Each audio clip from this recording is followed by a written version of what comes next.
సంధ్యా theatre ఘటనలో అల్లు అర్జున్ను చిక్కడపల్లి పోలీసులు arrest చేసిన సంగతి తెలిసిందే. నాంపల్లి కోర్టులో ప్రవేశపెట్టడం, అక్కడ 14 రోజుల రిమాండ్ విధించడం తెలిసిందే. ఇక హైకోర్టులో నిన్న సాయంత్రం వరకు జరిగిన సుదీర్ఘ వాదోపవాదనల తర్వాత బన్నీకి మధ్యంతర బెయిల్ను మంజూరు చేశారు. అయితే ఈ బెయిల్ కాపీలు సరిగా లేవని, ఆలస్యం అప్లోడ్ చేశారని నెపంతో బన్నీని రాత్రంతా జైల్లోనే ఉంచారు.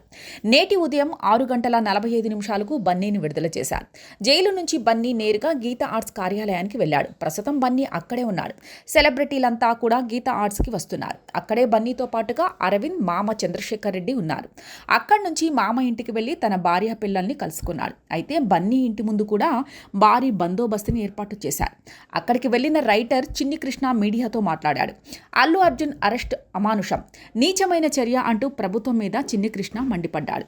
బన్నీ వెనకాల ఓ పెద్ద ఫ్యామిలీ ఉంది, మెగా ఫ్యామిలీ ఉంది, చిరంజీవి ఉన్నాడు. మెగా ఫ్యామిలీ అంటేనే మానవత్వానికి పరాకాష్ట. అల్లు అర్జున్ను అరెస్ట్ చేయడం తప్పు, దాని పర్యావసాలు త్వరలోనే చూస్తారు. పుష్ప అంటే ఫ్లవర్ కాదు అంటూ ఆగ్రహంగా మాట్లాడాడు. ఆ ఘటనలో చనిపోయిన మహిళ, ఆ కుటుంబాన్ని మీరు ఎప్పుడైనా పరామర్శించారా అని మీడియా అడిగితే పరామర్శించాను, చూసుకోండి అన్నాడు. ఇక కావాలనే అరెస్ట్ చేసి కక్ష సాధిస్తున్నారు అని చిన్ని కృష్ణ అంటే, అలా కక్ష సాధించే పనే అయితే అదనపు షోలు, టికెట్ రేట్లు పెంచుకునే ఛాన్స్ ప్రభుత్వం ఎందుకు ఇస్తుంది అని రివర్స్ అడగడంతో చిన్ని కృష్ణ కాస్త అసహనానికి గురయ్యాడు.